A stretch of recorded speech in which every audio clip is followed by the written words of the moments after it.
We'll show you on how to delete a YouTube video using your phone. So first of all, you have to start by opening the YouTube application on your mobile device and make sure that you're logged in with your specific account. Now start by tapping your profile picture in the bottom right or the top right corner of your YouTube app to access the menu.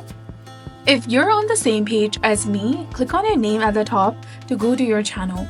Once you're on your channel, click on Manage Videos to see all of your videos.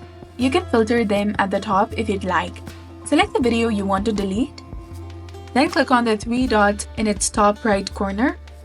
You will come across various options. Select Delete from the bottom and then click on Delete to confirm. And that's it. The video will be removed. You can repeat this process for any additional videos you want to delete. So this was all about it. If you found this guide helpful, please like, share, and subscribe.